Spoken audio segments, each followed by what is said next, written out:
ತರಳಬಾಳು ಜಗದ್ಗುರು doctor Shivamurthy Shivacharya ಮಹಾಸ್ವಾಮಿಗಳವರ ಪಾದಾರವಿಂದಗಳಿಗೆ ಪಡಮರುತ್ತ Shri ಸಂಸ್ಥೆಯ ಆಡಳಿತ ವರ್ಗದ ಎಲ್ಲ ಮುಖ್ಯಸ್ಥರುಗಳಿಗೂ ನನ್ನ ನಮನಗಳನ್ನು ಸಲ್ಲಿಸ್ತಾ ಇವತ್ತಿನ ತರಗತಿಯನ್ನು ಪ್ರಾರಂಭಿಸೋಣ. ಪ್ರಿಯ ವಿದ್ಯಾರ್ಥಿಗಳು, ಇವತ್ತಿನ ತರಗತಿ ಈಗಾಗಲೇ ಈ ತರಗತಿಯ ಬಗ್ಗೆ ಇಂದಿನ ತರಗತಿಗಳಲ್ಲೂ ಕೂಡ ತಿಳ್ಕೊಂಡಿದ್ದೀವಿ. 10ನೇ ತರಗತಿಯ ಸಮಾಜ ವಿಜ್ಞಾನ ವಿಷಯದ ಇತಿಹಾಸ ಭಾಗದ ಅಧ್ಯಾಯ 3 ಬ್ರಿಟಿಷ್ ಆಳ್ವಿಕೆಯ ಪರಿಣಾಮಗಳು. ಈ ಪಾಠ ಭಾಗದ ಮುಂದುವರೆದ ಭಾಗವನ್ನು ಇವತ್ತಿನ ತರಗತಿಯಲ್ಲಿ ನಾವು ತಿಳಿತಾ ಹೋಗೋಣ. ಈ ಪಾಠದ ಭಾಗದ ಕೆಲವು ಅಂಶಗಳನ್ನ ಈಗಾಗಲೇ ನಾವು ಹಿಂದಿನ ತರಗತಿಯಲ್ಲಿ ಸವಿಸ್ತಾರವಾಗಿ ತಿಳ್ಕೊಂಡಿದ್ದೀವಿ. ನಾವು ಈ ಒಂದು ಪಾಠ ಭಾಗದಲ್ಲಿ ಕಳೆದ ತರಗತಿಯಲ್ಲಿ ನಾವು ಯಾವ ವಿಚಾರಗಳನ್ನ ವಿಶ್ಲೇಷಣೆ ಮಾಡ್ತಾ ಇದ್ದು, ಅಧ್ಯಯನ ಮಾಡ್ತಾ ಇದ್ದು ಅಂದ್ರೆ ಬ್ರಿಟಿಷ್ ಈಸ್ಟ್ ಇಂಡಿಯಾ ಕಂಪನಿಯ ಆಳ್ವಿಕೆಯ ಕಾಲದಲ್ಲಿ ಭಾರತದಲ್ಲಿ ಜಾರಿಗೆ ಬಂದಿದ್ದಂತ ಕಾಯ್ದೆಗಳಾವುವು, ಕಾನೂನುಗಳಾವುವು, ತಿದ್ದುಪಡಿಗಳಾವುವು ಅನ್ನೋದನ್ನ ನಾವು ತಿಳ್ಕೊಳ್ತಾ ಇದ್ವಿ. ಯಾವ್ಯಾವ ಕಾಯ್ದೆಗಳು ಬಂದಿದ್ದು? 1773ರ ಯಾವುದೋ ರೆಗ್ಯುಲೇಟಿಂಗ್ ಕಾಯ್ದೆ, 1773ರ ರೆಗ್ಯುಲೇಟಿಂಗ್ ಕಾಯ್ದೆ ಬಂತು. ಆ ಕಾಯ್ದೆ ಅನಿಶ್ಚಿತತೆಯಿಂದ ಕೂಡಿದೆ, ಆ ಕಾಯ್ದೆ ಪರಿಣಾಮಕಾರಿಯಾದಂತ ಅಂಶಗಳಿಂದ ಕೂಡಿಲ್ಲ ಅಂದ್ಬಿಟ್ಟು ಒಂದು ಬ್ರಿಟಿಷ್ ಈಸ್ಟ್ ಇಂಡಿಯಾ ಕಂಪನಿಯ ಆಡಳಿತದಲ್ಲಿ ದಕ್ಷತೆಯನ್ನ ತರಲಿಕ್ಕೆ, ಒಂದು ನಿಯಂತ್ರಣವನ್ನ ತರಲಿಕ್ಕೆ ಆ 1773 ರೆಗ್ಯುಲೇಟಿಂಗ್ ಕಾಯ್ದೆಯ ತರುವಾಯ 1784ರ ಫಿಟ್ಸ್ ಇಂಡಿಯಾ ಕಾಯ್ದೆಯನ್ನ ಜಾರಿಗೆ ತರಲಾಯಿತು. ಈ ಕಾಯ್ದೆಯಲ್ಲಿ ಏನ್ ಮಾಡಲಾಯಿತು? ಈ ಹಿಂದೆ ಇದ್ದಂತ ರೆಗ್ಯುಲೇಟಿಂಗ್ ಕಾಯ್ದೆಯ ಕಾಲದಲ್ಲಿ ಇದ್ದಂತ ನಿರ್ದೇಶಕ ಮಂಡಳಿಯನ್ನು ರದ್ದುಪಡಿಸಿ ನಿಯಂತ್ರಣಾ ಮಂಡಳಿಯನ್ನ ಜಾರಿಗೆ ತರಲಾಯಿತು. ಬಂಗಾಳದ ಗವರ್ನರ್ ಜನರಲ್ ಅಧಿಕಾರವನ್ನ ಮತ್ತಷ್ಟು ಹೆಚ್ಚಿಸಲಾಯಿತು. ಇದು 1784ರ ಫಿಟ್ಸ್ ಇಂಡಿಯಾ ಕಾಯ್ದೆ. ಅದಾದ ತರುವಾಯ ಚಾರ್ಟರ್ ಕಾಯ್ದೆಗಳು ಬರ್ತವೆ. ಚಾರ್ಟರ್ ಕಾಯ್ದೆಗಳು, ಒಟ್ಟು 4 ಚಾರ್ಟರ್ ಕಾಯ್ದೆಗಳು ನಮ್ಮಲ್ಲಿ ಬರೋದನ್ನ ಈ ಸಂದರ್ಭದಲ್ಲಿ ನಾವು ತಿಳ್ಕೋಬಹುದಾಗಿದೆ. ಪ್ರಿಯ ವಿದ್ಯಾರ್ಥಿಗಳು, ಯಾವ್ಯಾವುದು? 1793ರ ಚಾರ್ಟರ್ ಕಾಯ್ದೆ, ಅದಾದ್ಮೇಲೆ 1813ರ ಚಾರ್ಟರ್ ಕಾಯ್ದೆ, ಅದಾದ ತರುವಾಯ 1833ರ ಚಾರ್ಟರ್ ಕಾಯ್ದೆ, ಕೊನೆಯ ಚಾರ್ಟರ್ ಕಾಯ್ದೆ 1853ರ ಚಾರ್ಟರ್ ಕಾಯ್ದೆಗಳು ಎಂಬ 4 ಚಾರ್ಟರ್ ಕಾಯ್ದೆಗಳು ಅಸ್ತಿತ್ವಕ್ಕೆ ಬರ್ತವೆ. ಈ ಒಟ್ಟಾರೆ 4 ಚಾರ್ಟರ್ ಕಾಯ್ದೆಗಳ ಪ್ರಮುಖ ಉದ್ದೇಶ ಏನಪ್ಪಾ ಅಂದ್ರೆ ಬ್ರಿಟಿಷ್ ಈಸ್ಟ್ ಇಂಡಿಯಾ ಕಂಪನಿಯ ವ್ಯಾಪಾರದ ಪರವಾನಗಿಯನ್ನ ಕನಿಷ್ಠ 20 ವರ್ಷಗಳ ಕಾಲ ವಿಸ್ತರಿಸೋದಾಗಿರುತ್ತೆ. ಪ್ರತಿ ಚಾರ್ಟರ್ ಕಾಯ್ದೆಯ ಪ್ರಮುಖ ಉದ್ದೇಶ ಏನಾಗಿರುತ್ತಪ್ಪ ಅಂದ್ರೆ ಬ್ರಿಟಿಷ್ ಈಸ್ಟ್ ಇಂಡಿಯಾ ಕಂಪನಿಯ ಒಂದು ವ್ಯಾಪಾರದ ಪರವಾನಗಿ ಅಥವಾ ಲೈಸೆನ್ಸ್ ಅಂತ ಹೇಳಿ ಕರೀತಾರೆ. ಇಂಥ ವ್ಯಾಪಾರದ ಪರವಾನಗಿಯನ್ನ 20 ವರ್ಷಗಳ ಕಾಲ ಏನ್ ಮಾಡೋದಾಗಿರುತ್ತೆ? ರಿನ್ಯೂವಲ್, ಪರವಾನಗಿಯನ್ನ ಕೊಡೋದಾಗಿರುತ್ತೆ ಪ್ರತಿ ಚಾರ್ಟರ್ ಕಾಯ್ದೆಯ ಉದ್ದೇಶ. ಅದರಲ್ಲೂ ವಿಶೇಷವಾಗಿ 1813ರ ಚಾರ್ಟರ್ ಕಾಯ್ದೆ ಮತ್ತು 1833ರ ಚಾರ್ಟರ್ ಕಾಯ್ದೆ, ಈ 2 ಚಾರ್ಟರ್ ಕಾಯ್ದೆ ಅತ್ಯಂತ ಪ್ರಮುಖವಾದದ್ದು. ಪ್ರಿಯ ವಿದ್ಯಾರ್ಥಿಗಳೇ, ಈ ಚಾರ್ಟರ್ ಕಾಯ್ದೆಯ ಪ್ರಮುಖ ಅಂಶಗಳನ್ನ ಈಗಾಗಲೇ ನಾವು ಕಳೆದ ತರಗತಿಯಲ್ಲಿ ಸವಿಸ್ತಾರವಾಗಿ ತಿಳ್ಕೊಂಡಿದ್ದೀವಿ. ಒಂದು ಚಾರ್ಟರ್ ಕಾಯ್ದೆ ನಮ್ಗೆ ಏನ್ ಮಾಡ್ತು? ಉದಾಹರಣೆಗೆ 1813ರ ಚಾರ್ಟರ್ ಕಾಯ್ದೆ ನಮ್ಗೆ ಈಸ್ಟ್ ಇಂಡಿಯಾ ಕಂಪನಿಯ ಪರವಾನಗಿಯನ್ನು 20 ವರ್ಷ ವಿಸ್ತರಿಸಿತು. ಜೊತೆಗೆ ಭಾರತದ ಗವರ್ನರ್ ಜನರಲ್ ಅನ್ನ ಬಂಗಾಳದ ಗವರ್ನರ್ ಜನರಲ್ ಅನ್ನ ಭಾರತದ ಗವರ್ನರ್ ಜನರಲ್ ಅಂತ ಘೋಷಣೆ ಮಾಡಿತು. ಅದೇ ರೀತಿ 1838ರ ಚಾರ್ಟರ್ ಕಾಯ್ದೆಯ ಪ್ರಮುಖ ಅಂಶಗಳನ್ನು ನೋಡಿದ್ವಿ ನಾವು. ಅದೇ ರೀತಿ ಈ ಕಾಯ್ದೆಯಲ್ಲಿ ಯಾವುದೇ ವರ್ಣ, ಧರ್ಮ, ಜಾತಿ ಇತ್ಯಾದಿಗಳ ಆಧಾರದ ಮೇಲೆ ಏನ್ ಮಾಡಂಗಿರಲಿಲ್ಲ, ತಾರತಮ್ಯವನ್ನ ಮಾಡುವಂತಿರಲಿಲ್ಲ. ಅಷ್ಟೇ ಅಲ್ಲದೆ ಎಲ್ಲಾ ಬ್ರಿಟಿಷ್ ಕಂಪನಿಗಳು ಕೂಡ ಭಾರತದೊಂದಿಗೆ ವ್ಯಾಪಾರವನ್ನ ಮಾಡಲಿಕ್ಕೆ ಮುಕ್ತವಾದಂತ ಅವಕಾಶವನ್ನ ಈ ಚಾರ್ಟರ್ ಕಾಯ್ದೆಗಳು ಮಾಡಬಹುದು. ಹೀಗೆ ಈ 4 ಚಾರ್ಟರ್ ಕಾಯ್ದೆಗಳು ಬ್ರಿಟಿಷರ ಆ ಈಸ್ಟ್ ಇಂಡಿಯಾ ಕಂಪನಿಯ ಆಡಳಿತದ ಒಂದು ಪರವಾನಗಿಯನ್ನ, ಆ ವ್ಯಾಪಾರದ ಪರವಾನಗಿಯನ್ನ ವಿಸ್ತರಿಸುವಂತ ಪ್ರಮುಖ ಉದ್ದೇಶವನ್ನ ಈ 4 ಚಾರ್ಟರ್ ಕಾಯ್ದೆಗಳು ಹೊಂದಿದ್ದು. 1793ರ ಚಾರ್ಟರ್ ಕಾಯ್ದೆ, 1813ರ ಚಾರ್ಟರ್ ಕಾಯ್ದೆ, ಅದಾದ ತರುವಾಯ 1833ರ ಚಾರ್ಟರ್ ಕಾಯ್ದೆ, ಮತ್ತೆ ಕೊನೆಯ ಚಾರ್ಟರ್ ಕಾಯ್ದೆ 1853ರ ಚಾರ್ಟರ್ ಕಾಯ್ದೆ. ಇದರಲ್ಲಿ 2 ಪ್ರಮುಖವಾದವು ಯಾವ್ಯಾವಪ್ಪ ಅಂದ್ರೆ 1813ರ ಚಾರ್ಟರ್ ಕಾಯ್ದೆ ಮತ್ತು 1853ರ ಚಾರ್ಟರ್ ಕಾಯ್ದೆ ಬ್ರಿಟಿಷ್ ಇತಿಹಾಸದಲ್ಲಿ ಅತ್ಯಂತ ಪ್ರಮುಖವಾದಂತಹ ಸ್ಥಾನವನ್ನ ಪಡ್ಕೊಂಡಿದೆ. ಪ್ರಿಯ ವಿದ್ಯಾರ್ಥಿಗಳು, ಇಷ್ಟನ್ನ ನಾವು ಕಳೆದ ತರಗತಿಯಲ್ಲಿ ಅಧ್ಯಯನ ಮಾಡಿದ್ವಿ. ಈಗ ತಿಳ್ಕೊಂಡಂತ ಎಲ್ಲ ಕಾಯ್ದೆಗಳು ಕೂಡ ಬ್ರಿಟಿಷ್ ಈಸ್ಟ್ ಇಂಡಿಯಾ ಕಂಪನಿಯ ಆಳ್ವಿಕೆಯ ಕಾಲದಲ್ಲಿ ಭಾರತದಲ್ಲಿ ಜಾರಿಗೆ ಬಂದಂತ ಕಾಯ್ದೆ. ಇವತ್ತಿನ ತರಗತಿಯಲ್ಲಿ ನಾವು ಬ್ರಿಟಿಷ್ ಸರ್ಕಾರದ ನೇರ ಆಳ್ವಿಕೆಯ ಕಾಲದಲ್ಲಿ, ಬ್ರಿಟಿಷ್ ಸರ್ಕಾರದ ನೇರ ಆಳ್ವಿಕೆಯ ಕಾಲದಲ್ಲಿ ಜಾರಿಗೊಂಡಂತ ಕಾಯ್ದೆಗಳು, ಬ್ರಿಟಿಷ್ ಬ್ರಿಟನ್ ಸರ್ಕಾರ ಅಥವಾ ಬ್ರಿಟಿಷ್ ಸರ್ಕಾರದ ನೇರ ಆಳ್ವಿಕೆಯ ಕಾಲದಲ್ಲಿ ಜಾರಿಗೊಂಡಂತ ಕಾಯ್ದೆಗಳ ಅವಮಾನನ ಇವತ್ತಿನ ತರಗತಿಯಲ್ಲಿ ತಿಳ್ಕೊಳ್ಳೋಣ. ಬ್ರಿಟಿಷ್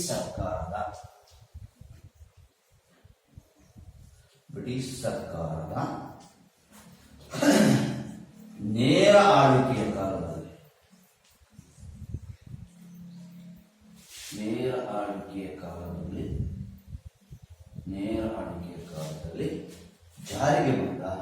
ಜಾರಿಗೊಂಡ ಕಾಯ್ದೆಗಳು.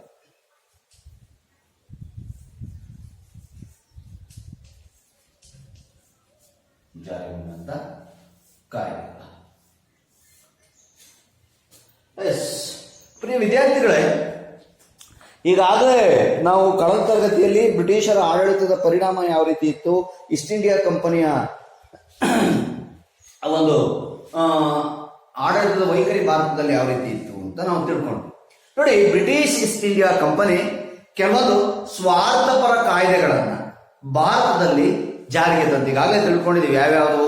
ಬ್ರಿಟಿಷ್ ಈಸ್ಟ್ ಇಂಡಿಯಾ ಕಂಪನಿ ಆಡಳಿತ ಕಾಲದಲ್ಲಿದ್ದಂಥ ಕಂದಾಯದ ವ್ಯವಸ್ಥೆ ಯಾವುದು, ಅವ್ರ ಕಂದಾಯದಲ್ಲಿ ಭಾರತೀಯ ರೈತರನ್ನ ಯಾವ ರೀತಿ ಶೋಷಿಸ್ತಾ ಇದ್ರು, ಭಾರತೀಯ ರೈತರು ಯಾವ ರೀತಿ ಬ್ರಿಟಿಷ್ ಈಸ್ಟ್ ಇಂಡಿಯಾ ಕಂಪನಿ ಆಳ್ವಿಕೆಗೆ ಒಳಪಟ್ಟು ಯಾವ ರೀತಿ ಆರ್ಥಿಕವಾಗಿ ಹಿಂಸೆಗೆ ಒಳಗಾಗ್ತಿದ್ರು ಅನ್ನೋದನ್ನ ಈಗಾಗಲೇ ಕಳೆದ ತರಗತಿಯಲ್ಲಿ ಅತ್ಯಂತ ಸವಿಸ್ತಾರವಾಗಿ ತಿಳ್ಕೊಂಡಿದ್ವಿ. ಬ್ರಿಟಿಷ್ ಈಸ್ಟ್ ಇಂಡಿಯಾ ಕಂಪನಿಯ ದುರಾಡಳಿತದಿಂದ ಮತ್ತು ಭಾರತೀಯರ ವಿರೋಧಿ ಕಾಯ್ದೆಗಳಿಂದ ಭಾರತೀಯರಿಗೆ ಕೋಪ ಹೆಚ್ಚುತ್ತಾ ಹೋಯ್ತು. ನೋಡ್ರಿ, ಅರ್ಥ ಮಾಡ್ಕೊಳ್ಳಿ.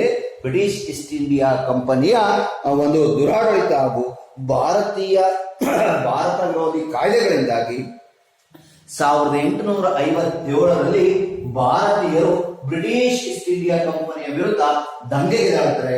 ಈ ದಂಗೆಯನ್ನೇ ಸಿಪಾಯಿ ದಂಗೆ ಅಂತೇಳಿ ಕರೀತೇವೆ. ಮತ್ತೆ ಇನ್ನೊಂದು ಹೆಸರಲ್ಲಿ ಭಾರತದ ಪ್ರಥಮ ಸ್ವಾತಂತ್ರ್ಯ ಸಂಗ್ರಾಮ ಅಂತೇಳಿ ಕರೀತಾರೆ. ಇಲ್ಲಿವರೆಗೂ 1857ರವರೆಗೂ ಭಾರತೀಯರು ಬ್ರಿಟಿಷ್ ಯಾವ ರೀತಿ ಶೋಷಣೆ ಮಾಡಿದ್ರು ಕೂಡ ಬ್ರಿಟಿಷ್ ಈಸ್ಟ್ ಇಂಡಿಯಾ ಕಂಪನಿ ಭಾರತೀಯರು ಆ ಶೋಷಣೆಗೆ ಒಳಗಾಗಿ, ಆ ಹಿಂಸೆಗೆ ಒಳಗಾಗಿ ಸುಮ್ಮನಿದ್ರೆ ಹೊರತು ಇಲ್ಲಿವರೆಗೂ ಯಾರೂ ಕೂಡ ಒಬ್ಬರು ಚಕಾರ ಎತ್ತುತ್ತಿರಲಿಲ್ಲ. ಆದ್ರೆ 1857ರಲ್ಲಿ ಮೊಟ್ಟ ಮೊದಲ ಬಾರಿಗೆ ಬ್ರಿಟಿಷ್ ಈಸ್ಟ್ ಇಂಡಿಯಾ ಕಂಪನಿಯ ದುರಾಡಳಿತದ ವಿರುದ್ಧ ಭಾರತೀಯ ಸಿಪಾಯಿಗಳು ದಂಗೆಯನ್ನ ಹೇಳ್ತಾರೆ, ಕ್ರಾಂತಿಯನ್ನ ನಡೆಸ್ತಾರೆ. ಈ ಕ್ರಾಂತಿಯನ್ನ ಭಾರತದ ಪ್ರಥಮ ಸ್ವಾತಂತ್ರ್ಯ ಸಂಗ್ರಾಮ. ಇಲ್ಲಿವರೆಗೂ ಯಾರು ಕೂಡ ಬ್ರಿಟಿಷರ ವಿರುದ್ಧ ಒಂದು ಸಣ್ಣ ಚಕಾರವನ್ನು ಕೂಡ ಎತ್ತಿರಲಿಲ್ಲ.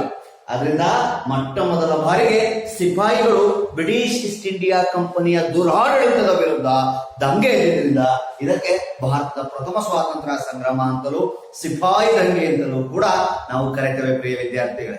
ಸೊ ಈಗ ಬ್ರಿಟಿಷರಿಗೆ ಗೊತ್ತಾಯ್ತು, ಇಷ್ಟು ದಿನ ಆಡಳಿತವನ್ನ, ಇಷ್ಟು ದಿನ ಭಾರತೀಯರನ್ನ ಶೋಷಣೆ ಮಾಡದಂಗೆ ಇಲ್ಲಿಂದ ಮುಂದಕ್ಕೆ ನಾವೇನ್ ಮಾಡೋದಿಲ್ಲ, ಶೋಷಣೆ ಮಾಡಕ್ ಆಗೋದಿಲ್ಲ ಅನ್ನೋದು ಬ್ರಿಟನ್ನ ರಾಣಿಗೆ ತಿಳಿಯಿತು. ಅರ್ಥ ಮಾಡ್ಕೊಳ್ಳಿ, ಇಲ್ಲಿವರೆಗೂ ಬ್ರಿಟಿಷ್ ಈಸ್ಟ್ ಇಂಡಿಯಾ ಕಂಪನಿ ಎಷ್ಟೆಲ್ಲ ಸಾಧ್ಯ ಆಗುತ್ತೋ ಅಷ್ಟೆಲ್ಲ ಭಾರತೀಯರನ್ನ ಶೋಷಣೆ ಮಾಡ್ತಾ ಬಂದ್ರು, ಹಿಂಸಿಸ್ತಾ ಬಂದ್ರು, ಅವರನ್ನ ಆರ್ಥಿಕವಾಗಿ ತುಳಿತಾ ಬಂದ್ರು. ಯಾರೋ? ಬ್ರಿಟಿಷ್ ಈಸ್ಟ್ ಇಂಡಿಯಾ ಕಂಪನಿಯವರು. ಆದ್ರೆ ಅವರಿಗೆ 1857 ಹೊತ್ತಿಗೆ ಗೊತ್ತಾಯ್ತು, ಭಾರತೀಯರನ್ನ ಇಷ್ಟೇ ಆಳ್ವಿಕೆ ಮಾಡಿದ್ವಲ್ಲ, ಇಷ್ಟೇ ಶೋಷಣೆ ಮಾಡಿದ್ವಲ್ಲ, ಆ ರೀತಿ ಶೋಷಣೆ ಮಾಡ್ಲಿಕ್ಕೆ ಇಲ್ಲಿಂದ ಮುಂದಕ್ಕೆ ಸಾಧ್ಯ ಇಲ್ಲ ಅನ್ನೋದು ಬ್ರಿಟನ್ನ ರಾಣಿಗೆ ಗೊತ್ತಾಯ್ತು. ಆಗ ಬ್ರಿಟನ್ನ ರಾಣಿ ಏನ್ ಮಾಡ್ತಾಳೆ ಅಂದ್ರೆ, ಬ್ರಿಟಿಷ್ ಈಸ್ಟ್ ಇಂಡಿಯಾ ಕಂಪನಿಯ ಆಡಳಿತವನ್ನ ರದ್ದುಗೊಳಿಸಿ ಭಾರತದ ಒಂದು ಆಳ್ವಿಕೆಯನ್ನ ತನ್ನ ನೇರವಾಗಿ ಅಂದ್ರೆ ತನ್ನ ಕೈಗೆ ಈ ಬ್ರಿಟನ್ ರಾಣಿ ಹಸ್ತಾಂತರ ಮಾಡ್ಕೊಳ್ತಾಳೆ. ನೋಡಿ, ಅರ್ಥ ಮಾಡ್ಕೊಳ್ಳಿ. ಬ್ರಿಟಿಷ್ ಈಸ್ಟ್ ಇಂಡಿಯಾ ಕಂಪನಿಯ ಆಡಳಿತವನ್ನು ರದ್ದುಪಡಿಸಿ ಭಾರತದ ಆಡಳಿತವನ್ನ ತನ್ನ ಕೈಗೆ ತೆಗೆದುಕೊಳ್ತಾರೆ. ಯಾರೋ? ಬ್ರಿಟನ್ನ ರಾಣಿ. ಇಲ್ಲಿಂದ ಮುಂದಕ್ಕೆ ಭಾರತ ದೇಶ ಬ್ರಿಟನ್ನ ರಾಣಿಯ ನೇರ ಆಳ್ವಿಕೆಗೆ ಒಳಪಡುತ್ತೆ. 1857 ನಂತರ ಭಾರತದ ಆಡಳಿತ ಯಾರ ಕೈಗೆ ಹೋಗುತ್ತೆ? ಬ್ರಿಟನ್ನ ರಾಣಿಯ ಕೈಗೆ ಹಸ್ತಾಂತರವಾಗುತ್ತೆ. ಇಂತಹ ಸಂದರ್ಭದಲ್ಲಿ ಬ್ರಿಟಿಷ್ ಸರ್ಕಾರ ಅಥವಾ ಬ್ರಿಟನ್ ರಾಣಿ ಭಾರತದಲ್ಲಿ ಉತ್ತಮವಾದಂತಹ ಆಡಳಿತವನ್ನು ನಡೆಸ್ತೀನಿ ಎಂಬ ಒಂದು ಆಶ್ವಾಸನೆಯನ್ನ ಭಾರತೀಯರಿಗೆ ಕೊಡ್ತಾರೆ. ಇಲ್ಲಿಂದ ಮುಂದಕ್ಕೆ ಹಿಂದೆ ಇದ್ದಂತ ಈಸ್ಟ್ ಇಂಡಿಯಾ ಕಂಪನಿಯ ಕಾಲದಲ್ಲಿದ್ದಂತ ದುರಾಡಳಿತವನ್ನ ಮಾಡಲ್ಲ, ಭಾರತೀಯರ ಶ್ರೇಯೋಭಿವೃದ್ಧಿಗೆ ಪೂರಕವಾದಂತಹ, ಭಾರತೀಯರ ಅಭಿವೃದ್ಧಿಗೆ ಪೂರಕವಾದಂತಹ ಆಡಳಿತವನ್ನ ನಾನು ಮಾಡ್ತೀನಿ ಅಂದ್ಬಿಟ್ಟು ಭಾರತೀಯರಿಗೆ ಒಂದು ಆಶ್ವಾಸನೆಯನ್ನ, ಭರವಸೆಯನ್ನ ಕೊಟ್ಕೊಂಡು ಕೆಲವು ಕಾಯ್ದೆಗಳನ್ನ ಭಾರತ ದೇಶದಲ್ಲಿ ಈ ಬ್ರಿಟನ್ನ ರಾಣಿ ಅಥವಾ ಬ್ರಿಟಿಷ್ ಸರ್ಕಾರ ಜಾರಿಗೆ ತರುತ್ತೆ. ಪ್ರಿಯ ವಿದ್ಯಾರ್ಥಿಗಳೇ, ಈ ಕಾಯ್ದೆಗಳನ್ನು ನಾವು ಬ್ರಿಟಿಷ್ ಸರ್ಕಾರದ ನೇರ ಆಳ್ವಿಕೆಯ ಕಾಲದಲ್ಲಿ ಭಾರತದಲ್ಲಿ ಜಾರಿಗೆ ಬಂದಂತ ಕಾಯ್ದೆಗಳು ಅಂತೇಳಿ ಕರೀತೇವೆ. 1857 ತರುವಾಯ ಭಾರತದ ಸಂಪೂರ್ಣ ಅಧಿಕಾರ ಬ್ರಿಟನ್ನ ರಾಣಿಯ ಕೈಗೆ ಹಸ್ತಾಂತರವಾಗುತ್ತೆ. ಆ ಸಂದರ್ಭದಲ್ಲಿ ರಾಣಿ ಭಾರತದಲ್ಲಿ ತನ್ನ ನೇರ ಆಳ್ವಿಕೆಯನ್ನ ಪ್ರಾರಂಭ ಮಾಡ್ತಾಳೆ. ಇಂಥ ನೇರ ಆಳ್ವಿಕೆಯ ಕಾಲದಲ್ಲಿ ಕೆಲವು ಕಾಯ್ದೆಗಳನ್ನ ಭಾರತ ದೇಶದಲ್ಲಿ ಜಾರಿಗೆ ತರ್ತಾಳೆ. ಸೊ ಅಂತ ಕಾಯ್ದೆಗಳನ್ನ ಕುರಿತು ಇವತ್ತಿನ ತರಗತಿಯಲ್ಲಿ ನಾವು ತಿಳ್ಕೊಳ್ಳೋಣ. ಇವಳ ಕಾಲದಲ್ಲಿ ಜಾರಿಗೆ ಬಂದಂತ ಪ್ರಮುಖವಾದಂತ ಕಾಯ್ದೆಗಳು ಯಾವ್ಯಾವಪ್ಪ ಅಂದ್ರೆ, ಒಂದು ಭಾರತ ಸರ್ಕಾರದ ಕಾಯ್ದೆ 1858. ಯಾವುದೋ ಜಾರಿಗೆ ಬಂದಂತ ಕಾಯ್ದೆಗಳಲ್ಲಿ ಪ್ರಮುಖವಾದದ್ದು, ಸೊ ನಾವು ಒಂದೊಂದನ್ನೇ ಅಂತೇಳಿ ತಗೋಣ. ಭಾರತ ಸರ್ಕಾರದ ಕಾಯ್ದೆ 1858. ಸೊ ಮೊದಲನೇ ಕಾಯ್ದೆ ಭಾರತ ಸರ್ಕಾರದ ಕಾಯ್ದೆ, ಭಾರತ ಸರ್ಕಾರದ ಕಾಯ್ದೆ 1858. ಪ್ರಿಯ ವಿದ್ಯಾರ್ಥಿಗಳೇ, ಈಗ ಅರ್ಥ ಮಾಡ್ಕೊಳ್ಳಿ, ಇಲ್ಲಿವರೆಗೂ ಈಸ್ಟ್ ಇಂಡಿಯಾ ಕಂಪನಿಯ ದುರಾಡಳಿತ ಇತ್ತು. ಈ ದುರಾಡಳಿತದ ವಿರುದ್ಧ ಭಾರತೀಯರು 1857ರಲ್ಲಿ ಮೊಟ್ಟ ಮೊದಲ ಬಾರಿಗೆ ದಂಗೆ ಎದ್ರು. ಆಗ ಬ್ರಿಟಿಷ್ ಸರ್ಕಾರಕ್ಕೂ ಮತ್ತು ಈಸ್ಟ್ ಇಂಡಿಯಾ ಕಂಪನಿಗೆ ಗೊತ್ತಾಯ್ತು, ಇಲ್ಲಿವರೆಗೂ ಸುಲಭವಾಗಿ ಆಡಳಿತ ಮಾಡ್ದಂಗೆ ಇಲ್ಲಿಂದ ಮುಂದಕ್ಕೆ ನಾವೇನ್ ಮಾಡೋಕ್ಕಾಗಲ್ಲ, ಭಾರತ ದೇಶದಲ್ಲಿ ನಾವು ಸುಲಭವಾಗಿ ಭಾರತೀಯರನ್ನ ಶೋಷಣೆ ಮಾಡಕ್ಕಾಗಲ್ಲ ಎಂಬುದು ಅಂಶ ಬ್ರಿಟಿಷ್ ಸರ್ಕಾರಕ್ಕೆ ಮತ್ತು ಈಸ್ಟ್ ಇಂಡಿಯಾ ಕಂಪನಿಗೆ ಗೊತ್ತಾಯ್ತು. ಆಗ ಬ್ರಿಟನ್ನ ರಾಣಿ ಏನ್ ಮಾಡ್ತಾಳೆ, ಈಸ್ಟ್ ಇಂಡಿಯಾ ಕಂಪನಿಯ ಆಡಳಿತವನ್ನ ರದ್ದುಗೊಳಿಸಿ ಭಾರತವನ್ನ ತನ್ನ ನೇರ ಆಳ್ವಿಕೆಗೆ ಒಳಪಡಿಸ್ತಾಳೆ. ಅಂತ ಸಂದರ್ಭದಲ್ಲಿ ಕೆಲವು ಆಡಳಿತದಲ್ಲಿ ಸುಧಾರಣೆ ತರುವಂತಹ ನಿಟ್ಟಿನಲ್ಲಿ ಬ್ರಿಟನ್ನ ರಾಣಿ ಅಥವಾ ಬ್ರಿಟಿಷ್ ಸರ್ಕಾರ ಭಾರತ ದೇಶದಲ್ಲಿ ಕೆಲವು ಭಾರತ ಸರ್ಕಾರದ ಕಾಯ್ದೆಗಳನ್ನ ಜಾರಿಗೆ ತರುತ್ತೆ. ಅಂತ ಕಾಯ್ದೆಗಳಲ್ಲಿ ಮೊದಲೇದು ಭಾರತ ಸರ್ಕಾರದ ಕಾಯ್ದೆ 1858. ನೋಡಿ, ಈ ಕಾಯ್ದೆಯನ್ನು ನಾವು ಭಾರತದ ಸಿಪಾಯಿಗಳ ಒಂದು ದಂಗೆಯ ಕ್ರಾಂತಿಯ ಹಿನ್ನೆಲೆಯನ್ನು ಅರ್ಥೈಸ್ಕೋಬೇಕಾಗತ್ತೆ. ಸೊ ಈ ಕ್ರಾಂತಿಯ ತರುವಾಯ ಭಾರತ ದೇಶದಲ್ಲಿ ಬ್ರಿಟಿಷ್ ಸರ್ಕಾರದ ಬ್ರಿಟಿಷ್ ಸರ್ಕಾರದ ನೇರ ಆಳ್ವಿಕೆಗೆ ಒಳಪಡುತ್ತೆ. ಅದೇ ರೀತಿ ನವೆಂಬರ್ 1, 1858ರಲ್ಲಿ ಬ್ರಿಟನ್ನ ರಾಣಿ ವಿಕ್ಟೋರಿಯಾ ಒಂದು ಘೋಷಣೆಯನ್ನ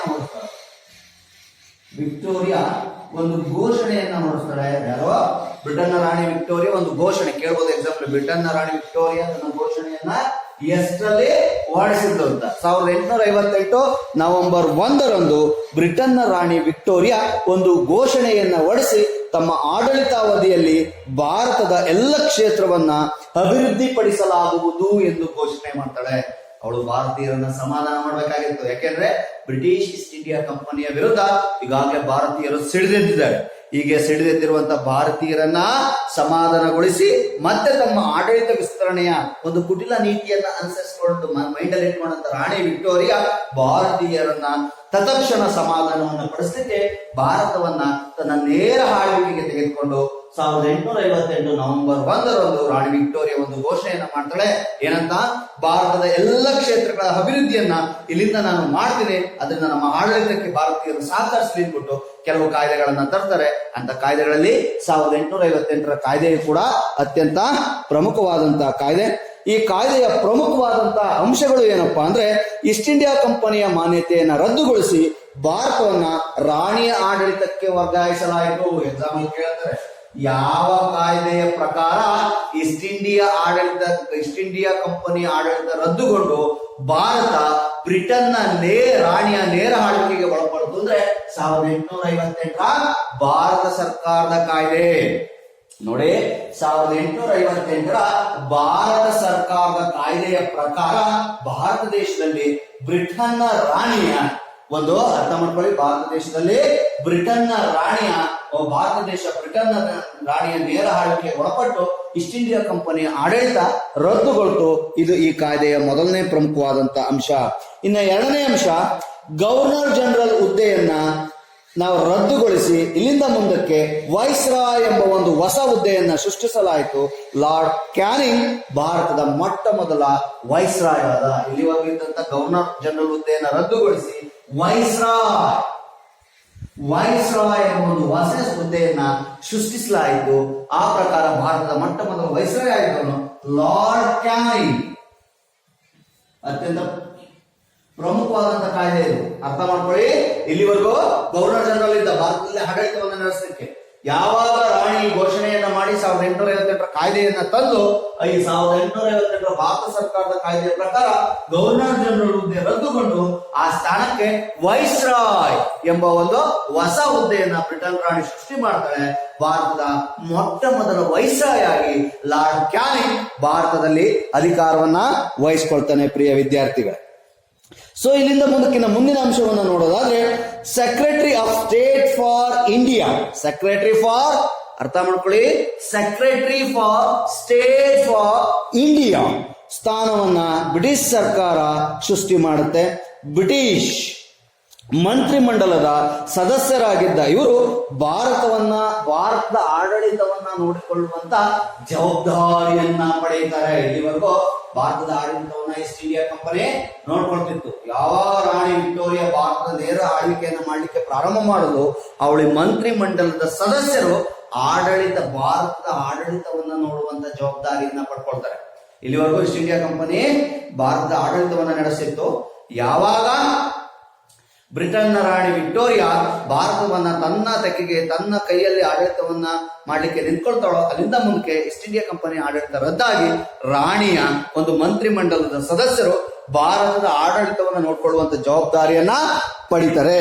ನೆಕ್ಸ್ಟ್ ಮುಂದಿನ ಅಂಶ, ಇವರಿಗೆ ಸಹಾಯವನ್ನ ಮಾಡಲಿಕ್ಕೆ 15 ಸದಸ್ಯರನ್ನೊಳಗೊಂಡಂತ ಭಾರತದ ಮಂಡಳಿ ಅಥವಾ ಕೌನ್ಸಿಲ್ ಆಫ್ ಇಂಡಿಯಾ ಅಸ್ತಿತ್ವಕ್ಕೆ ಬಂತು. ಈ ಮಂತ್ರಿಮಂಡಲದ ಸದಸ್ಯರಿಗೆ ಸಹಾಯವನ್ನ ಮಾಡಲಿಕ್ಕೆ 15 ಜನ ಭಾರತ ಮಂಡಳಿ ಕೌನ್ಸಿಲ್ ಆಫ್ ಇಂಡಿಯಾ ಎಂಬ ಒಂದು ಸಮಿತಿ ಅಸ್ತಿತ್ವಕ್ಕೆ ಬರುತ್ತೆ. ಇವ್ರ ಕೆಲಸ ಏನು?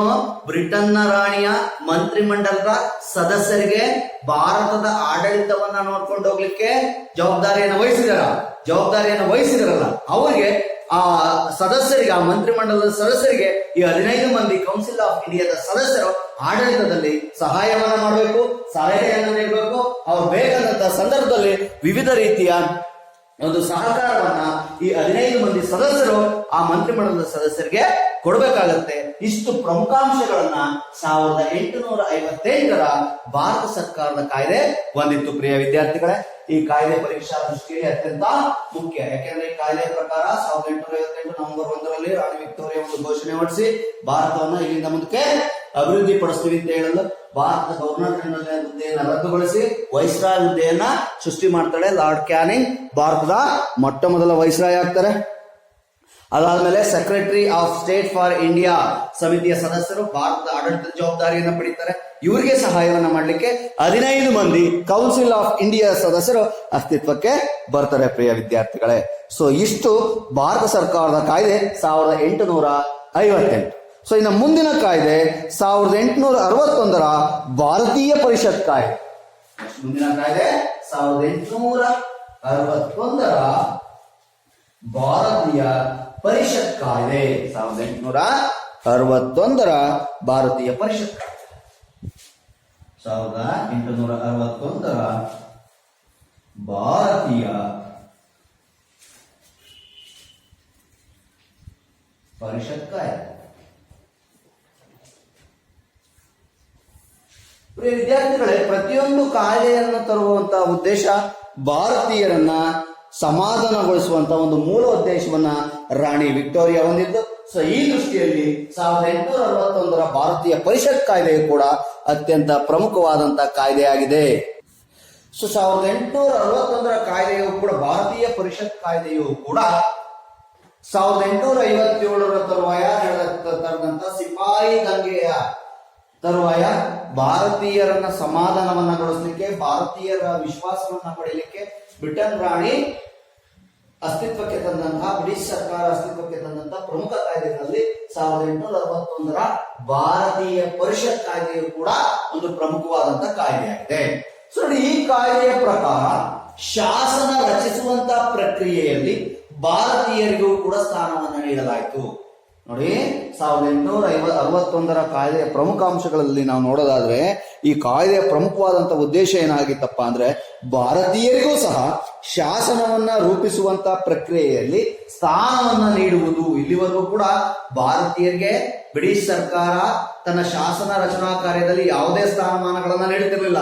ಆದ್ರೆ ಯಾವಾಗ 1800 ಭಾರತೀಯರು ಬ್ರಿಟಿಷ್ ಈಸ್ಟ್ ಇಂಡಿಯಾ ಕಂಪನಿಯ ವಿರುದ್ಧ ಹೋರಾಟ ಮಾಡಿದ್ರು, ಸಿಪಾಯಿ ದಂಗೆಯನ್ನ ಮಾಡಿದ್ರು, ಪ್ರಥಮ ಸ್ವಾತಂತ್ರ್ಯ ಸಂಗ್ರಾಮವನ್ನ ಮಾಡಿದ್ರು, ಆಗ ಬ್ರಿಟಿಷ್ ಸರ್ಕಾರಕ್ಕೆ ಗೊತ್ತಾಯ್ತು ಭಾರತೀಯರನ್ನ ಸಮಾಧಾನ ಪಡಿಸ್ಲಿಲ್ಲ ಅಂದ್ರೆ ಅವರು ನಮ್ಮನ್ನ ಇಲ್ಲಿ ಆಡಳಿತವನ್ನ ಮಾಡ್ಲಿಕ್ಕೆ ಬಿಡೋದಿಲ್ಲ ಅಂದ್ಬಿಟ್ಟು ಭಾರತೀಯರನ್ನ ಸಮಾಧಾನಗೊಳಿಸಲಿಕ್ಕೆ 1861 ಭಾರತೀಯ ಪರಿಷತ್ ಕಾಯ್ದೆಯನ್ನ ಜಾರಿಗೆ ತಂದು ಆ ಕಾಯ್ದೆಯಲ್ಲಿ ಭಾರತೀಯರಿಗೂ ಕೂಡ ಶಾಸನ ರಚಿಸುವಂತಹ ಪ್ರಕ್ರಿಯೆಯಲ್ಲಿ ಸ್ಥಾನವನ್ನ ಕಲ್ಪಿಸಿಕೊಡಲಾಯಿತು. ಯಾರೋ ಬ್ರಿಟಿಷ್ ಸರ್ಕಾರ. ಈ ಕಾಯ್ದೆಯ ಇನ್ನೂ ಕೆಲವು ಪ್ರಮುಖ ಅಂಶಗಳನ್ನ ನೋಡೋದಾದ್ರೆ, ವೈಸ್ರಾಯ್ ಕೌನ್ಸಿಲ್ಗೆ ಭಾರತೀಯರನ್ನು ಕೂಡ ಅಧಿಕಾರೇತರ ಸದಸ್ಯರಾಗಿ ನಾಮಕರಣ ಮಾಡಲಾಯಿತು. ಯಾವ ಕೌನ್ಸಿಲ್ಗೆ? Viceroy council.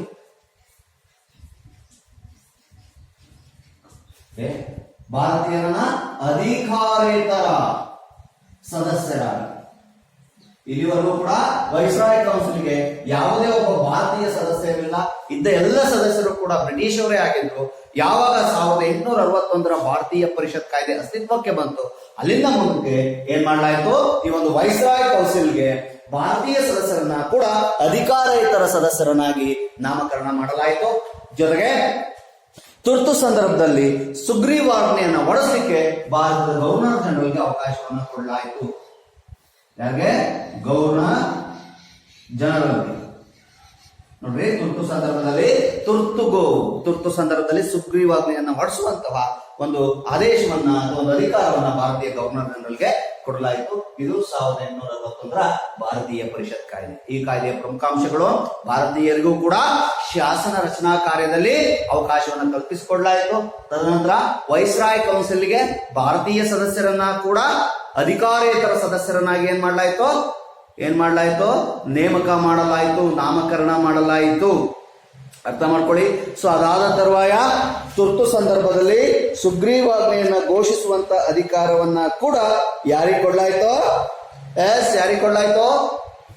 ಗವರ್ನರ್ ಜನರಲ್ಗೆ ಕೊಡ್ಲಾಯ್ತು. ಪ್ರಿಯ ವಿದ್ಯಾರ್ಥಿಗಳು, ಸೊ ಇನ್ನು ಮುಂದಿನ ಕಾಯ್ದೆ 1892 ಭಾರತೀಯ ಪರಿಷತ್ ಕಾಯ್ದೆ. 1892 ಮತ್ತೊಂದು ಕಾಯ್ದೆ ಭಾರತೀಯ ಪರಿಷತ್ ಕಾಯ್ದೆ. ನೋಡಿ, 1861 ಭಾರತೀಯ ಕಾಯ್ದೆಯ ಒಂದು ಮುಂದುವರೆದ ಭಾಗವೇ 1861 ಭಾರತೀಯ ಪರಿಷತ್ ಕಾಯ್ದೆಯ ಮುಂದುವರೆದ ಭಾಗವೇ 1892 ಭಾರತೀಯ ಪರಿಷತ್ ಕಾಯ್ದೆ. ಪ್ರಿಯ ವಿದ್ಯಾರ್ಥಿಗಳೇ, ಈ ಕಾಯ್ದೆಯ ಪ್ರಕಾರ ಭಾರತೀಯರಿಗಿದ್ದಂತ ಶಾಸನ ಸಭೆಗಳ ಪ್ರಾತಿನಿಧ್ಯವನ್ನು ಇಲ್ಲಿವರೆಗೂ ಇಲ್ಲದೆ ಇರುವಂತಹ 1861 ಒಂದು ಕಾಯ್ದೆಯಲ್ಲಿ ಜಾರಿಗೆ ತಂದಂತಹ ಭಾರತೀಯರಿಗೆ ಇದ್ದಂತಹ ಶಾಸನ ಸಭೆಗಳ ಪ್ರಾತಿನಿಧ್ಯವನ್ನ ಮತ್ತಷ್ಟು ವಿಸ್ತರಿಸುವಂತಹ ಪ್ರಮುಖವಂತ ಉದ್ದೇಶವನ್ನ ಈ ಕಾಯ್ದೆ ಹೊಂದಿತ್ತು. ನೋಡಿ, 1861 ಭಾರತೀಯ ಪರಿಷತ್ ಕಾಯ್ದೆಯ ಮುಂದುವರೆದ ಭಾಗವೇ 1892 ಭಾರತೀಯ ಪರಿಷತ್ ಕಾಯ್ದೆ. ಈ ಕಾಯ್ದೆ ಭಾರತೀಯರಿಗಿದ್ದಂತಹ ಶಾಸನ ಸಭೆಗಳ ಪ್ರಾತಿನಿಧ್ಯವನ್ನ ಮತ್ತಷ್ಟು ವಿಸ್ತರಿಸುವಂತಹ ಪ್ರಮುಖವಾದಂತಹ ಉದ್ದೇಶವನ್ನ ಈ ಕಾಯ್ದೆ ಹೊಂದಿತ್ತು. ಸೊ ಈ ಕಾಯ್ದೆಯ ಪ್ರತಿಯೊಂದು ಅಂಶಗಳನ್ನ ನಾವು ತಿಳ್ಕೊಳ್ತಾ ಹೋಗೋಣ. ಈ ಕಾಯ್ದೆಯ ಮೊದಲನೇ ಅಂಶ, ಸಭೆಗಳ ಹೆಚ್ಚುವರಿ ಸದಸ್ಯರ ಸಂಖ್ಯೆಯನ್ನ ಅಧಿಕಗೊಳಿಸುವುದು. ಕೇಂದ್ರ ಹಾಗೂ ಪ್ರಾಂತೀಯ ಶಾಸನ ಸಭೆಗಳಲ್ಲಿ ಹೆಚ್ಚುವರಿ ಸ್ಥಾನವನ್ನ ಕಲ್ಪಿಸುವಂತದ್ದು. ನೋಡಿ, ಇಲ್ಲಿವರೆಗೂ ಇತ್ತು ಕೇಂದ್ರೀಯ ಮತ್ತು ಪ್ರಾಂತೀಯ ಶಾಸನ ಸಭೆಗಳಲ್ಲಿ ಭಾರತೀಯರಿಗೂ ಕೂಡ ಸ್ಥಾನಮಾನಗಳೇ ಇತ್ತು. ಆದ್ರೆ ಅವುಗಳ ಸಂಖ್ಯೆಯನ್ನ ಈ ಕಾಯ್ದೆಯ ಪ್ರಕಾರ ಮತ್ತಷ್ಟು ಏನ್ ಮಾಡಲಾಯಿತು, ಹೆಚ್ಚಿಸಲಾಗಿತ್ತು. ಈ ಹಿಂದೆ ಕೊಟ್ಟಂತ ಅವಕಾಶವನ್ನ ಮತ್ತಷ್ಟು ವಿಸ್ತರಿಸಿ ಕೇಂದ್ರ ಮತ್ತು ಪ್ರಾಂತೀಯ ಶಾಸನ ಸಭೆಗಳಿಗೆ ಇದ್ದಂತ ಸ್ಥಾನಗಳನ್ನ ಮತ್ತಷ್ಟು ವಿಸ್ತರಿಸುವಂತ ಕೆಲಸವನ್ನ ಮಾಡಲಾಯಿತು.